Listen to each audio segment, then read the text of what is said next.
Decía entonces que empezamos a hacer algunas explicaciones iniciales. Como todos recuerdan del módulo anterior, y mis compañeras que llegaron a este módulo hace poco, eh, planteamos un análisis que implica unas interacciones entre elementos complejos. En este caso aparece ese poliedro que está ahí, que es un cubo, y que cada punto rojito que está ahí es un punto de conexión que en geometría se conoce con el nombre de vértice. Así que este cubo tiene 8 vértices que se refiere, pues, entre otras cosas, a las 8 preguntas, pero también se refiere a 8 aspectos fundamentales de un análisis, ¿no? Muy complejo. El primero es la pregunta por el ser, ¿no? ¿Qué es eso que es lo que somos? ¿Cómo pasó que seamos esto que somos, etcétera? Hay una distancia entre lo metafísico, que es la explicación de que un ser superior exterior a nosotros, sin importar cómo se llame, qué apellido tenga, hizo posible la existencia del ser.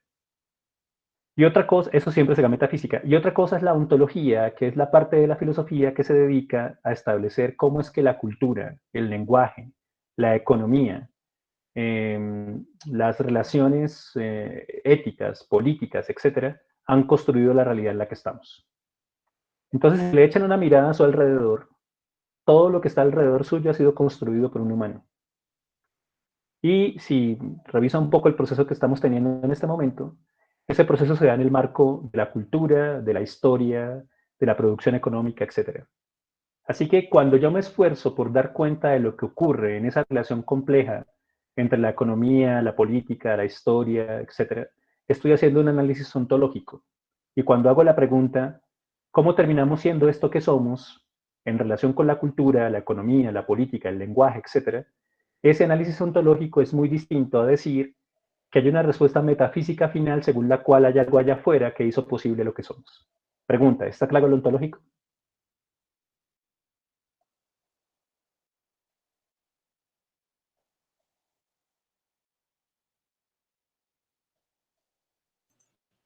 Sí, señor. Para mis compañeras recién llegadas al módulo, ¿está claro qué es la ontología aquí?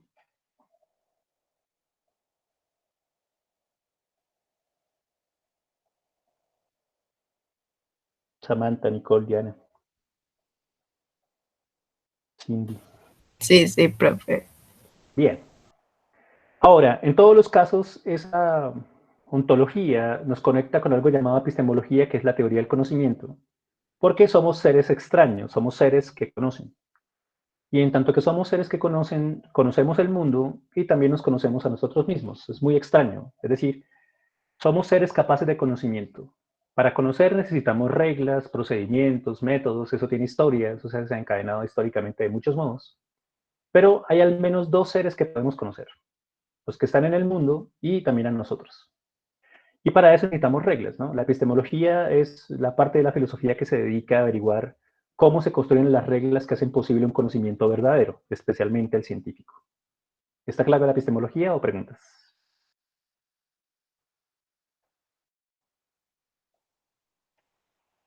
Bien. Sí, profe, claro. Entonces hay una conexión entre ontología y epistemología. Es decir, en tanto en cuanto tenemos ciertas reglas para dar cuenta de qué es eso que es el mundo, pues lo que entendemos que es el mundo termina siendo un asunto fundamental de la relación con el conocimiento. No estamos diciendo que el ser y el conocer sean lo mismo, o que el ser y el saber sean lo mismo, pero sí estamos diciendo que lo que somos está vinculado de manera fuerte y compleja con eso que sabemos o conocemos. Por eso hay una conexión entre esos dos vértices de alguna manera. Lo mismo pasa con la ética, que es cuando yo me objetivo a mí mismo, es decir, cuando yo me entiendo a mí mismo, sé que yo soy un ser, y ahora dentro de este ser que se conoce a sí mismo en tanto que ser, tengo una obligación con mi libertad. Es decir, no solamente soy un ser que conoce, también soy un ser que es libre. Algunos más, otros menos, ¿no? Algunos están completamente sometidos, otros no tanto, por diferentes razones, etcétera. En la mitad de todo eso hay una pregunta fuerte acerca de qué conexión, qué vínculo, qué relación, qué interacción conmigo mismo debo crear y por qué. Es diferente la ética a la moral. La moral es el conjunto de reglas que una sociedad establece de acuerdo a una cierta idea de lo que significa ser humano, decente, etcétera. Mientras la ética es esa reflexión compleja acerca de cómo uso mi libertad, por qué razones, etcétera. Así que hay una relación entre ontología y ética, pero también entre ética y epistemología y así. La estética termina siendo la dimensión extraña de este ser que es capaz de crear. Lo que estamos hablando es un invento humano, es decir, este lenguaje que estoy planteando aquí es un invento humano, aunque ciertas tradiciones religiosas y metafísicas dicen que eso vino de otra parte, ¿no? Y algunas religiones dicen que el verdadero dueño del lenguaje es Dios, ¿no? No únicamente el cristianismo lo dice, muchas otras también lo dicen. Pero nuestra capacidad de crear cosas, de inventar, de diseñar, de hacer emerger cosas que no existían, es lo que vamos a entender aquí por estética. O sea, no entenderemos por estética el sitio que queda a una cuadra de su casa donde usted va a cortarse el cabello. No, señor. Estética aquí es el ejercicio de creación. Ahora, es evidente que existen unas relaciones complejas entre ética, estética, epistemología, ontología, etc. La ontología se ve desafiada por lo estético porque una cosa es lo que es y otra cosa es lo creado, la creación, ¿no? Así que una obra de arte, por ejemplo, no existe y el artista la hace existir. Y al hacerla existir, la ontología se modifica. Lo que el ser es, cambia. Lo mismo pasa con la política, que no son nuestras capacidades de asociación. Somos seres que se asocian, para bien o para mal, para conseguir cosas, para hacer la guerra, para hacer el amor, etc. Esas asociaciones complejas de estos seres que son capaces de conocerse a sí mismos y preguntarse por su libertad al mismo tiempo que hacen crear cosas, esas relaciones complejas se dan en el orden del ser que somos. Y se dan en un marco histórico porque desde el momento en que llevamos un cierto registro de nuestro transcurrir en este maravilloso e increíble planeta, desde el momento en que asumimos que nuestras narraciones cuentan, que nuestra posibilidad de decir lo que ocurrió con el mundo, que el lenguaje pareciera ser lo único que queda frente al pasar del tiempo, ¿no? Que la creación es lo único que queda, piensen en las esculturas o en las obras de arte, o piensen en las ruinas que todavía quedan de ciertas cosas. La historia entonces se conecta con lo político, lo ético, lo estético, etc. Y así ocurre también con la economía, en tanto en cuanto producimos posibilidades no solamente de dinero, sino especialmente cultura. Somos seres que producen, ¿no? Y como investigadores que somos los que estamos aquí organizados, entonces necesitamos métodos, es decir, organizaciones de construcción de conocimiento nuevo que nos permiten establecer una relación con problemas para averiguar cómo los solucionamos. Ahora, este poliedro de inteligibilidad que les propuse el módulo anterior y que pues está en como herramienta que diseñé para el doctorado en estudios sociales, etc. Les pediría el favor que tratáramos de averiguar cómo funcionaría esa complejidad entre la conexión de la máquina de preguntas y este poliedro. Es evidente que esa complejidad es muy fuerte, etc. Pero digamos que podemos avanzar desde estos criterios en lo que sigue, ¿no? No se trata de que lo sepan todos, sino que puedan usar esos elementos en el análisis de lo que viene, ¿cierto? Entonces, en el análisis de lo que viene yo diría, ontológicamente hablando de otra cosa, epistemológicamente hablando de tal cosa, políticamente hablando de tal cosa, etc. Entonces, por eso pongo el poliedro aquí, para que la explicación que viene quede más clara. Entonces, respecto al poliedro y sus relaciones complejas, ¿preguntas?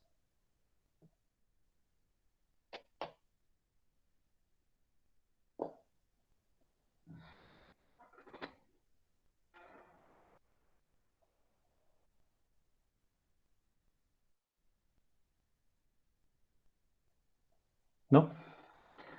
No, profe. No, profe. ¿Seguro? Bueno, entonces piensen, por ejemplo, en la definición de currículo que está en la ley, perdón, en la resolución, ¿qué? ¿Cuál fue la resolución que leímos? Esto, 23, 43. gracias. Bendito sea Dios. Bien, entonces hay una definición de currículo ahí o no. Sí, señor. Bien, entonces, supongamos que yo tomo esa definición y le atravieso esto. Entonces yo digo, bueno, ¿qué es currículo? Ontología. ¿Qué reglas permiten construir ese currículo de ese modo? Epistemología. ¿Qué conexiones con la ciencia? Epistemología. ¿Qué formas de verdad, qué distintas verdades aparecen en el currículo? Epistemología, ¿no? Bien. Estética. ¿Cuál es el lugar de la creatividad y de la creación en el currículo? ¿Mm? ¿Cuál es el lugar de la formación estética en el orden de la formación artística en el currículo? Muy bien. Ética. ¿Qué es autonomía en el currículo? ¿Qué significa que el sujeto que vamos a formar deba hacerlo en términos integrales y ese es el propósito del currículo, etcétera? Historia. ¿Qué modificaciones del currículo han ocurrido a lo largo de la historia de este país del Sagrado Corazón de Jesús? ¿Qué desafíos tiene en el presente el currículo en la época del COVID-19? Política. ¿Qué traduce la relación entre currículo y ciudadanía? Relación política-ética. ¿Cómo es que la autonomía que está en el currículo se conecta con el vínculo de la ciudadanía planteado por el currículo, etcétera? Economía. ¿Qué interacciones hay entre currículo y producción económica o producción de cultura? Metodología. ¿Cómo podemos investigar el diseño del currículo? ¿Cómo fue construido el currículo, etcétera? Como ven, ese aspecto o cualquier otro será susceptible de ser analizado. Estoy haciendo un análisis muy somero, muy simple de lo que significaría el poliedro, pero fíjense que podría utilizarse de esa manera. Ahora, podría usarse con muchas otras cosas, ¿no? Pero en este caso traigo esa definición de currículo que es una pregunta ¿qué? Que es una pregunta sencilla, pero podríamos hacerlo con elementos cada vez más complejos. Bien, respecto del ejemplo, ¿preguntas? Profe, es que la última pregunta que su merced dijo, ¿cómo fue construido el currículo? ¿No sería también de historia? Sí, Relacionado con claro. historia. Una cosa es la pregunta histórica de cómo se organizó, etcétera, y otra cosa es cómo en el sentido del método, ¿no? O sea, metodológicamente hablando, cómo se configuró, qué investigaciones se hicieron, qué reglas metodológicas tiene, qué exigencias metodológicas propone, ¿no? Entonces, no, digamos que no es lo mismo la pregunta por lo histórico que la pregunta por lo metodológico. Bueno, profe, gracias. Bien, ¿algo más?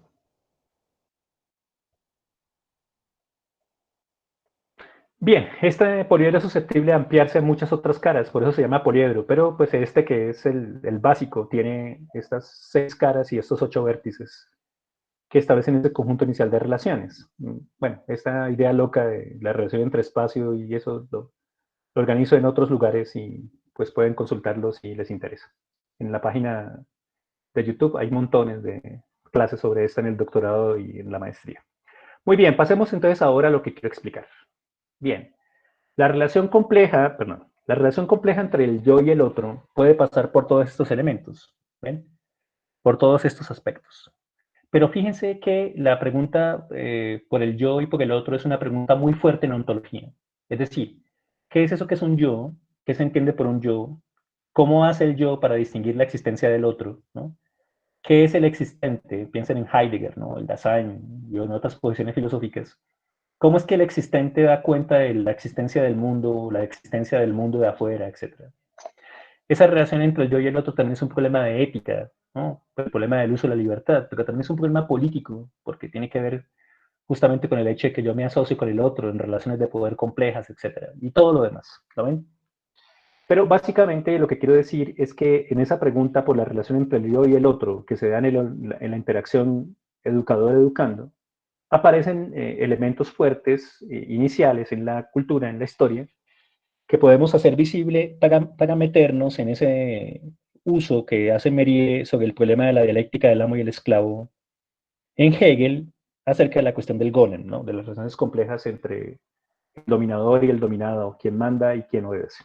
Pero empecemos por el principio.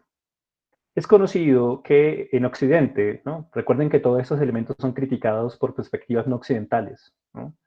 Pero en Occidente, en la formación en la que estamos inmersos de algún modo todavía, empezó el problema del yo con Descartes, ¿no? Entonces, pónganle cuidado a esta foto.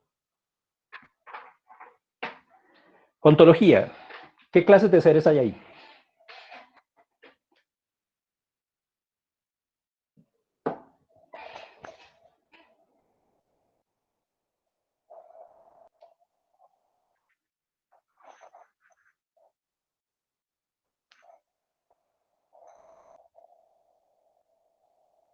¿Sí, buenas? ¿Me desconecté? ¿Ser humano? Profe, Hay un ser humano. ¿Y qué otros seres hay? Podría dividirse entre seres vivos y seres inertes, Muy bien. quizás. Entonces, Descartes, en el siglo XVII, ¿no? Finales del XVII, inicios del XVII, plantea que existen al menos 2 clases de seres, ¿no? Bueno, pero ¿cómo decimos cuáles seres existen y cuáles no? ¿No? Entonces Descartes dice, hay al menos 2. Y esos 2 seres dependen del ser central, ¿no? ¿Cuál es ese ser central? Veamos qué dice Descartes en el discurso del método, perdón, en las meditaciones metafísicas. El segundo tratado de las meditaciones metafísicas. Pero, ¿qué soy yo? Ah, miren, Descartes hacía preguntas tipo Poliero, vea usted, tipo máquina, ¿no? ¿Qué es eso que soy yo? Si yo hago una pregunta, ¿qué soy yo? ¿Esa pregunta es de carácter? ¿Ontológico? Ontológico. Muy bien, muchas gracias. Entonces, Descartes tiene una respuesta a esa pregunta. ¿Qué soy yo? Bueno, yo soy una cosa que piensa. En latín, eso se dice res cogitans. En latín, cosa se dice res, ¿cierto? Y entonces, en la fotografía, según Descartes, habría al menos dos seres. La res cogitans y el otro ser, que es el determinado por la res cogitans, que él llama res extensa. Los cuerpos que existen en el mundo. Existe un ser que piensa y existen los objetos en el mundo. El ser que piensa, que es el sujeto, determina el objeto. De otro modo, los seres extensos no existen para ese ser que piensa, sino porque piensa. Si no pensara, los objetos no existirían. ¿Sí? ¿Alguien iba a decir algo? Se estaba entrecortando la voz. ¿Ahora sí me escuchan bien? Sí, profe, le Sí, escuchamos bien. profe. Bien, entonces, ¿qué soy yo? Una res cogitans, una cosa que piensa. Bueno, pero ¿y qué es eso? ¿Qué es una cosa que piensa? Bien, es una cosa que duda, que entiende, que concibe, que afirma, que niega, que quiere, que no quiere, que imagina y que siente. Ahora, fíjense, cuando yo reviso la evolución del pensamiento de Descartes, entonces recuerdo por qué Descartes dice pienso, luego existo. ¿Por qué Descartes dice pienso, luego existo? ¿Se acuerdan de las meditaciones metafísicas o alguna vez les explicaron eso? Porque también le pasa a los profesores de filosofía, ¿no? No únicamente a los de matemática. Alguien dice, Descartes dijo pienso, luego existo, pero no sabe por qué. ¿Alguien podría explicarme por qué para Descartes pienso, luego existo?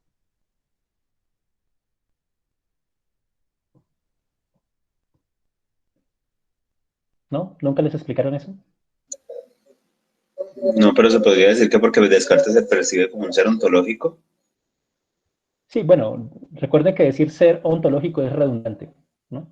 Bueno, Digamos como que ontológico. la ontología aquí es el hecho de que soy una cosa que piensa. Ahora, Descartes, lo recuerdan en el discurso del método y las meditaciones, quiere dudar de todo, ¿no? Ahora, ¿yo puedo dudar de todo o hay algo de lo que no puedo dudar?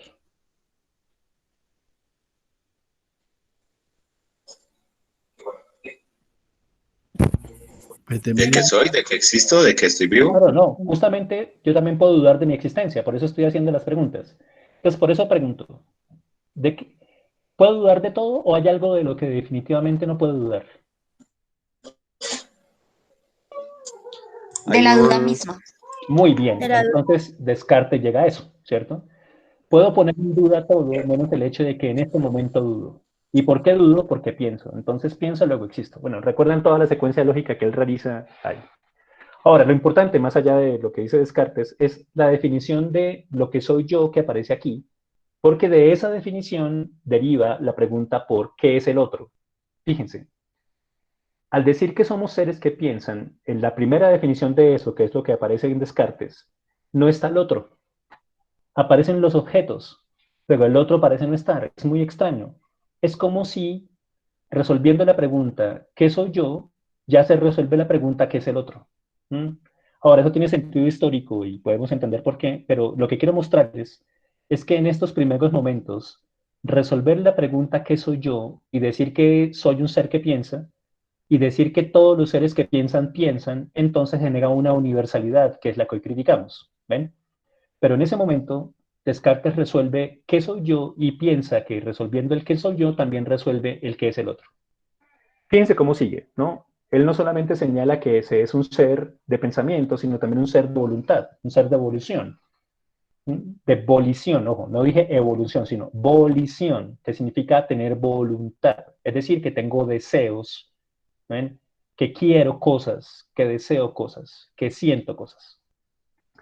Ahora, fíjense cómo sigue Descartes. No es poco ciertamente si todas estas cosas pertenecen a mi naturaleza. En Descartes todavía tenemos una naturaleza que después se llamó naturaleza humana. Hoy no aceptamos eso.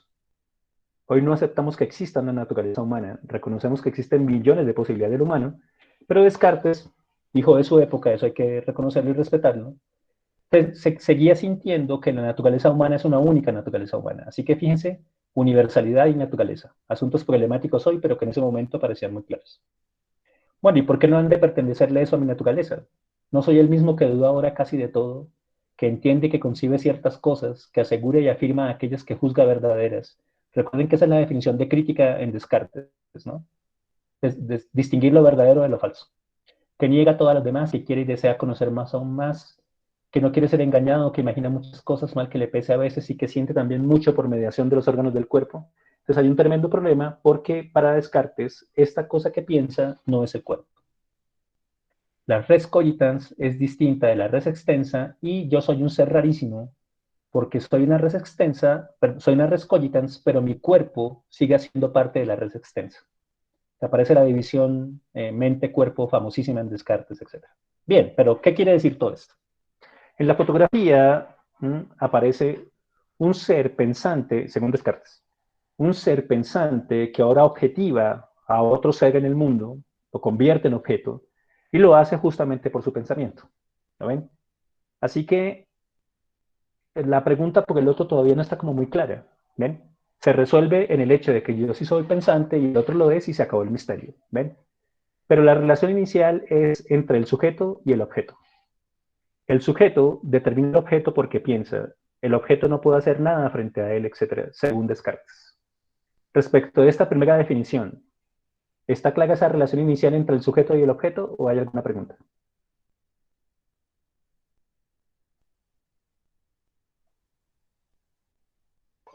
Profe, es decir que el sujeto sería esa cosa pensante y el objeto la cosa que no es pensante, la cosa inerte. Y más que eso, aquella que puede ser mensurada, medida, organizada, objetivada por el ser que piensa.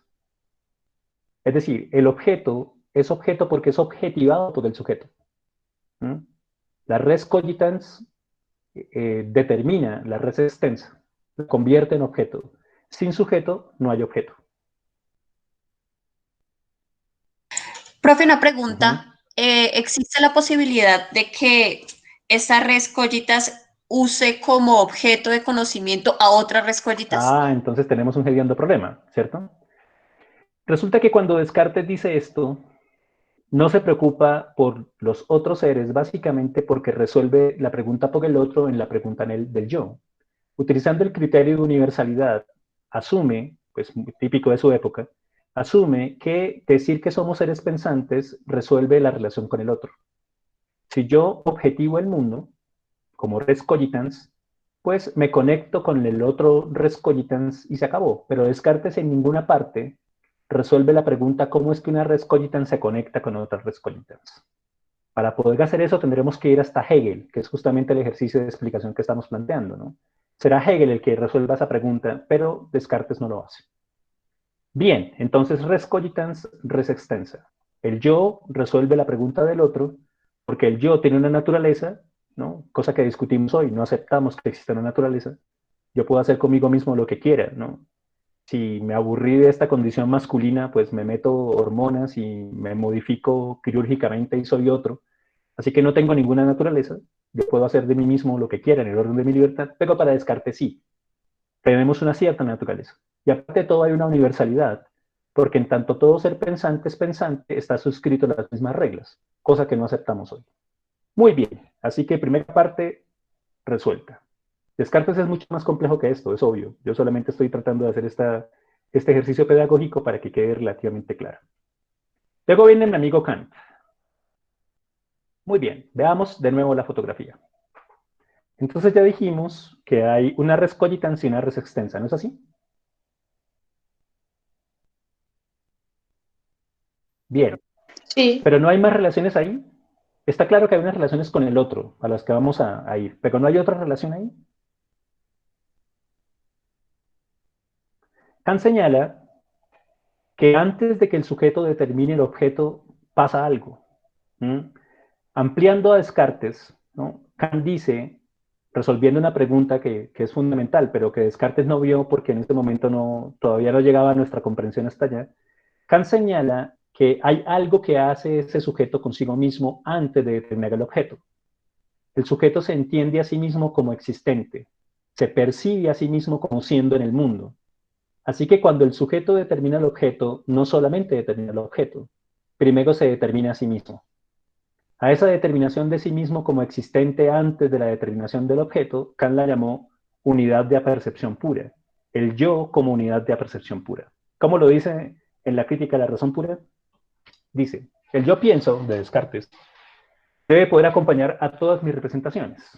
Recuerden que para Kant, el mundo no es un conjunto de cosas, es una representación para un ser que piensa. Es decir, cuando yo toco el escritorio o la mesa en la que estoy ahí o la silla en la que estoy sentado, ese ser para mí no es una cosa, sino un conjunto de representaciones. Es sólido, es frío, tiene tal color, etc. Lo que significa que yo nunca tengo acceso a las cosas en sí mismas, sino solamente a las representaciones que tengo de ellas. Es obvio que no podemos hacer otra cosa con el mundo que lo que nuestros límites biológicos y corporales nos dicen, etc. Pero para Kant, las representaciones es el hecho de que yo soy un ser que representa el mundo, no tengo acceso al mundo como tal, solamente tengo acceso a las representaciones del mundo. Pues de otro modo sería representar en mí algo que no podría ser pensado, lo que viene a significar o bien que la representación sería imposible, o que al menos no sería nada para mí. ¿Ven? Si yo no puedo representar algo que está en el mundo, para Kant, entonces no existe. Porque lo único que existe para este ser que piensa es lo que puede representar con su pensamiento. Aquella representación que puede estar dada antes de todo pensar se llama intuición. Ojo, ojo. Antes de todo pensar. Es decir, representaciones que son anteriores, son a priori, ¿no? Dice Kant en su lenguaje. Por consiguiente, todo múltiple de la intuición tiene una referencia necesaria al yo pienso en el mismo sujeto en el que este múltiple se encuentra. Así que fíjense en la fotografía. Hay un múltiple que es el millón de representaciones que puede tener el mundo, el sujeto del contexto. Sin embargo, el hecho de que ese sujeto diga de sí mismo que piensa y que entienda que es un ser pensante y que se represente a sí mismo como un ser pensante, está antes de cualquier representación del mundo. En la fotografía, el sujeto toma ese objeto y dice cosas como color, tamaño, forma, dirección, etc. Pero antes de poder decir todo eso, piensa Kant, debe poder pensar que piensa. Y eso significa que hay una percepción dada en la intuición, que es la percepción de mi propio ser. Y la percepción de mi propio ser pensante está antes de mi relación con el objeto.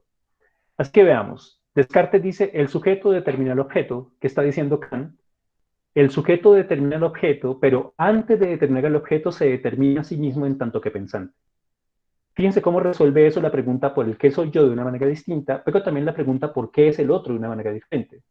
Ya no es únicamente que haya una universalidad, sigue manteniéndose la universalidad en Kant, sino que ahora la universalidad incluye el hecho de que yo entiendo del otro que se entiende a sí mismo como ser que existe. Esta representación es un acto de la espontaneidad, es decir, que no puede ser considerado como perteneciente a la sensibilidad. Es decir, usted no podría sacarlo únicamente de su relación con sus sentidos. Lo llamo a percepción pura para distinguirlo de la empírica, o lo llamo también a percepción originaria. Recuerden que a percibir, es el hecho de percibir la percepción. Porque es aquella conciencia de sí mismo que al producir la representación del yo pienso que debe acompañar todas mis representaciones, es una y la misma en todo conciencia, no puede ser acompañada a su vez por ninguna otra. Así que la palabra conciencia, que usamos nosotros todos los días de muchos modos, adquiere en Kant un significado específico. Mientras para Descartes, el sujeto que piensa determina el objeto, en Kant, el sujeto que piensa debe ser consciente de que piensa, y al ser consciente de que piensa, esa conciencia le permite determinarse a sí mismo y al mundo. ¿Me expliqué o preguntas?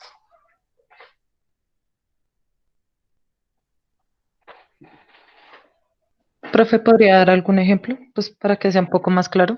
Sí, en la fotografía, si yo sigo viendo Descartes, veo un ser que piensa y una cosa que es determinada por el ser que piensa.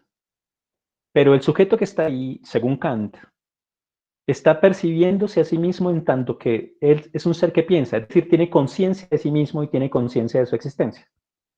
Y tiene conciencia de su existencia no de cualquier modo, tiene conciencia de su existencia en tanto que ser pensante. Eso no lo dijo Descartes, ¿lo ven? Descartes había dicho que soy una cosa que piensa y que desde ahí determinó lo que es el mundo como objeto, res extensa. Pero Kant introduce en nuestra idea de nosotros mismos el hecho de que hay una conciencia que está antes de mi relación con el objeto. Yo soy consciente de mí mismo y soy consciente de mi existencia, pero no soy consciente de mi existencia porque me duele o porque está haciendo frío. Soy consciente de mi existencia porque soy un ser que piensa y que entiende que ser pensante acompaña todo lo que hago antes de hacerlo. No sé si me expliqué ahora. Sí, profe. Ojo, uno podría decir, bueno, pero ¿por qué es útil entender esto? O sea, ¿cuál es el propósito de hacer esta vuelta? ¿Para qué? Lo que quiero decir es que hay un momento en el que la respuesta de la relación yo y el otro es distinta a la idea que tenemos ahora. Y Mérieux hace un cierto uso de esa interacción entre el yo y el otro en la distancia entre fabricar un sujeto y educar uno. Recuerdan en el texto que esa sería la gran equivocación de Frankenstein, del doctor Frankenstein, no del monstruo, ¿no? El doctor Frankenstein cree que formar un sujeto, perdón, que formar un sujeto, si puede decirse así, es lo mismo que fabricarlo. Y el texto, en su relación entre Pinocho, entre Pigmalión, Pinocho y Golem, sigue manteniendo esas conexiones.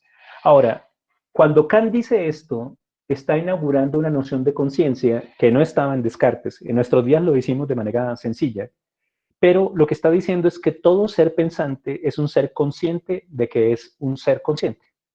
Todo ser pensante es un ser que sabe que piensa.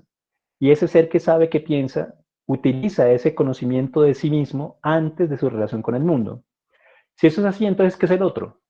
Pues el otro es ese ser que, como yo, tiene esa sensación de existencia y que ahora puede conectarse conmigo a través de vínculos racionales. Bien, no es necesario que comprendan toda la filosofía de Kant en esto, es simplemente que se entienda ese movimiento inicial. El primero, del sujeto al objeto, el segundo, del sujeto al sujeto, y del sujeto al sujeto, luego al objeto. ¿Hasta ahí estamos claros o no? Sí, profe. Bien. Sí. Así que viene mi amigo Hegel. Así que veamos esta dinámica antes de pasar al texto de Hegel, que es mucho más complejo, por supuesto. Bien, entonces está un ser en el mundo. Está un ser en el mundo.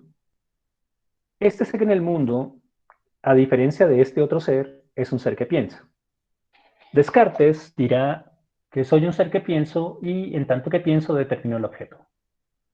Y Kant va a decir que antes de determinar el objeto me determino a mí mismo en tanto que consciente. Así que soy consciente, soy conciencia. Primer movimiento, soy una cosa que piensa y allá está la cosa que no, que es la cosa extensa, Descartes. Segundo movimiento, Kant, soy un ser que determina el objeto, pero antes de determinar el objeto, ¿por qué piensa? Sé que pienso y soy consciente de que pienso. Luego hay un movimiento reflexivo sobre mí mismo. El primer movimiento es un movimiento de reflexión. Yo soy consciente de mi propia conciencia, soy consciente de que pienso. Y luego sí determino el objeto, ¿no? Eso será Kant. Bien, pero ¿qué pasa cuando aparece el otro? Ni Descartes ni Kant resolvieron el problema. ¿Ven? Aunque Kant en su teoría ética establece el lugar del deber, etcétera, todo eso sigue fundamentándolo en la razón. Y en el prejuicio fuerte de que en tanto que seres racionales, la razón incluye la relación con otro ser racional. En cambio, Hegel va a modificar la cuestión y va a hacer una distinción entre conciencia y autoconciencia. Mientras para Kant, la conciencia es la relación que yo tengo primero conmigo mismo y luego con el objeto. Para Hegel, la conciencia solamente la tengo con el objeto. La autoconciencia, mi conciencia de mí mismo, no puedo conseguirla sin otra autoconciencia. ¿Lo ven? Para Kant, mi conciencia aparece en mi relación con el objeto porque primero yo soy consciente de mí, en tanto que ser que piensa. Pero para Hegel, yo solamente puedo ser consciente de mí mismo en tanto en cuanto aparece el otro. Y cuando el otro aparece y el otro aparece como autoconciencia, mi autoconciencia empieza a desarrollarse por mi enfrentamiento con el otro, no con esa otra cosa que es el mundo. ¿Lo ven? Empiezan a aparecer conceptos fundamentales como el de intersubjetividad y de reconocimiento, porque mi relación con el objeto no me permite ser consciente de mí. Mientras para Kant, yo tengo una cierta relación doble conmigo mismo, porque yo empiezo conmigo mismo y entiendo que soy pensante, parece que el otro no fuera necesario, ¿lo ven? Yo vuelvo sobre mí mismo y acompaño todas mis representaciones de lo primero que es el hecho de que yo pienso. Aparece el objeto y al aparecer el objeto, yo primero sé que soy y luego el objeto existe. Pero en Hegel, yo no puedo saber que yo soy yo sin que el otro esté. La única manera de que yo sea yo, en tanto que ser autoconsciente, es que yo me enfrente a otro. Ahora bien, ese enfrentamiento es difícil, es duro, porque según Hegel, y tomando en cuenta otros elementos de la filosofía, como Rousseau, otros elementos de la filosofía política, como Hobbes en el Leviatán, etc., pues mi primera relación con el otro no necesariamente es de comunicación ni de racionalidad. Mi primera relación con el otro puede ser una relación de fuerza. En la dialéctica del amo y el esclavo, un modo, como se dice, un fragmento completo de la fenomenología del espíritu. Hegel muestra una especie de mito, ¿no? Pues, digámoslo así, aunque no es exacto, pero digámoslo así, en el que se establece una relación originaria entre un sujeto A y un sujeto B, y esa relación original es inicialmente una relación de fuerza. Ahora, el sujeto A se lanza sobre el sujeto B para dominarlo. ¿Qué pasa con el sujeto B? Se resiste. Lo enfrenta. Ahora, en esa lucha, en ese enfrentamiento, ¿no? Uno de los dos resultará vencedor. La dialéctica del amo y el esclavo es mucho más compleja de lo que estoy explicando, pero digámoslo así, el vencedor que pone en riesgo su propia vida y pone en riesgo la vida del otro, hace una afirmación tremenda de sí mismo negando al otro en el dominio. En esa afirmación que surge de la noble negación, porque dos negaciones implican una afirmación, ¿no? Son términos técnicos en Hegel, no quiero ponerme muy filosófico en esto. Esa doble negación implica el hecho de que el que gana la pelea pone en riesgo su vida y la del otro, pero al ganar la pelea genera una afirmación. Esa afirmación lo convierte en amo, mientras que el otro queda sometido a él como siervo. Sin embargo, hay un problema porque cuando el amo sigue manteniendo esa relación negativa sobre el siervo y le dice qué tiene que hacer y cómo, etc., él deja de establecer una relación con el mundo. Y el que tiene la relación con el mundo es el esclavo. El esclavo se da cuenta que él es el que tiene las posibilidades de mejorar su condición con el mundo y se da cuenta que él está progresando en su ser mientras el amo declina en su ser. ¿Quién aumenta el ser? El esclavo. ¿Por qué? Porque está en relación constante con el mundo. Mientras que el amo se echa en la cama y lo único que hace es darle órdenes al esclavo. Entonces, el esclavo termina siendo amo del amo, porque el amo no puede ser nada sin el esclavo, y el amo termina siendo esclavo del esclavo, porque lo único que hizo con el mundo fue darle órdenes a otro para que ejerciera la libertad por él. Lo que significa que no debemos ser ni amos ni esclavos, es obvio. Es lo que quiere decir Hegel. Pero en esa relación, la autoconciencia empieza a moverse porque una conciencia se lanza sobre otro ser, ¿no? Pero resulta que el otro ser le manda a decir que él no es un objeto. Y como no es un objeto, en esa lucha, en ese enfrentamiento, esas autoconciencias empiezan a reconocerse reconociendo al otro. Yo voy al objeto y lo pateo, lo muerdo, lo destruyo, lo quemo y no pasa nada. Pero cuando voy al otro, el otro se resiste, me enfrenta. Y entonces ya no es un puro objeto, ahora es un sujeto. Y ese sujeto hace que mi propia conciencia empiece a dejar de ser la conciencia de la existencia de los objetos para convertirse en la conciencia de mi propia existencia porque el otro existe. Mientras para Kant, la conciencia de mí mismo se da por mi condición racional, para Hegel, para que yo pueda ser consciente de lo que soy, necesito la presencia del otro. Y esa primera relación con el otro es de enfrentamiento, de lucha, de choque. En este mito, porque es una cuestión un poco incluso puesta como ejemplo en la filosofía hegeliana, en ese enfrentamiento, en ese choque, yo voy al otro y el otro se resiste, se niega, y en ese enfrentamiento alguien vence, alguien gana, alguien pierde, pero al mismo tiempo que está pasando todo eso terminamos reconociéndonos. Al final, cuando ambos se dan cuenta de que pueden dejar de ser amos y esclavos para poder reconocerse como intersujetos, como posibilidades intersubjetivas, entonces nace el espíritu racional que acompañará el desenvolvimiento de la historia, etc. Lo que quiere decir Hegel es que yo no puedo ser lo que soy sin el otro. La conciencia de mí mismo no me la da el objeto de la existencia de las otras cosas en el mundo, me las da la existencia del otro. Y mi relación con el otro no es una relación sencilla, es una relación compleja, difícil. Para Hegel, negativa. Hoy hay muchas posiciones filosóficas que critican eso, pero la primera relación con el otro es una relación negativa. Yo quiero ir al otro para manejarlo, manipularlo, del mismo modo como muevo los objetos. Pero resulta que las cosas no son así. El sujeto reacciona. ¿Ve? Ahora, justo en ese momento, cuando se da esa conexión entre los sujetos por el choque, esos sujetos hacen un doble movimiento que consiste en reconocerse a sí mismos como seres distintos de los objetos porque aparece otro igual a ellos, ¿eh? Y al mismo tiempo a reconocer al otro como un ser que es como uno. Esta explicación es muy sencilla, ¿no? Mi profesor de Hegel me daría una pela, ¿no? Pero no sé si esa explicación inicial que estoy dando está clara o hay alguna pregunta.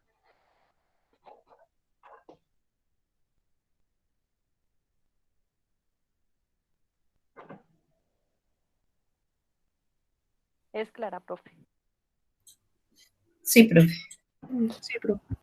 ¿Es un efecto de espejo, profe? Sí, bueno, el lugar del espejo es un asunto complejo porque ya había aparecido en Platón, ¿no? La mirada del otro, ¿no? Los ojos del otro. Yo veo los ojos del otro y en los ojos del otro me reflejo, etc. Esa cuestión del espejo es bastante conocida desde Platón hasta Lacan, ¿no? El estado del espejo, etc. Pero más allá de eso, más que de espejo, se trata de que yo despliego mi fuerza y despliego mis condiciones de existencia frente al mundo, y cuando me encuentro con objetos, mi pura relación con el objeto no resuelve lo que soy.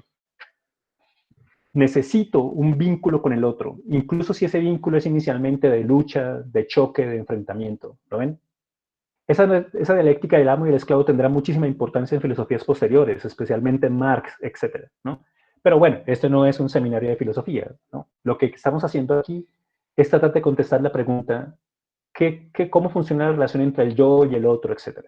¿Cómo lo dice Hegel en la fenomenología del espíritu, ¿no? El principio dice, por tanto, la autoconciencia, es decir, la conciencia de que yo soy yo, solo alcanza su satisfacción en una autoconciencia distinta, en otra autoconciencia. ¿Lo ven?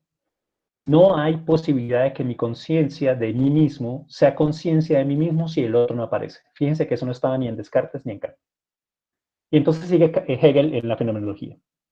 Y es con estos tres momentos con los que propiamente se completa el concepto de autoconciencia. A. Su primer objeto inmediato es puro yo indistinto. Es decir, yo soy un yo indistinto lanzado al mundo que todavía no sé que yo soy yo. B. Pero esa inmediatez es ella misma absoluta mediación. Esa inmediatez es solo en cuanto a un suprimir y un superar, el doble movimiento negativo hegeliano. El objeto en el presentarse este como autónomo, o lo que es lo mismo, esa mediación es deseo. Entonces voy a devolverme. Ay, Adrián. Bueno, aquí se puede. No, hagámoslo porque si no, no queda claro. A ver.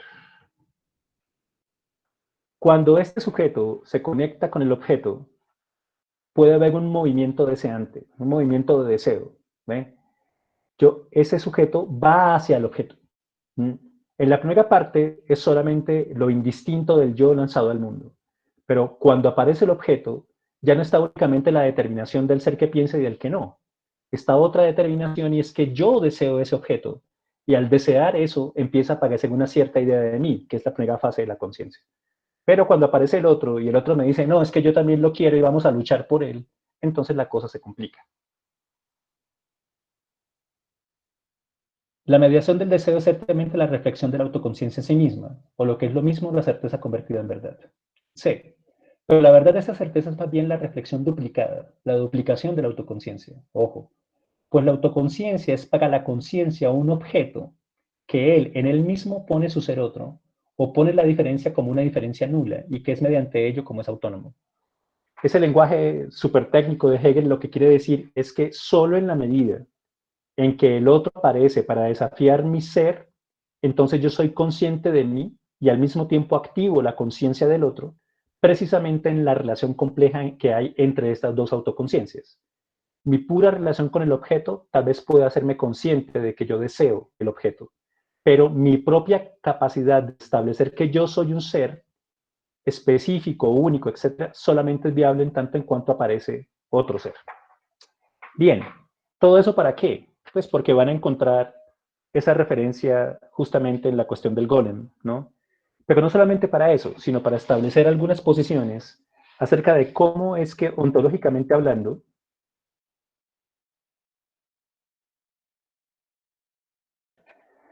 el yo y el otro tienen historia.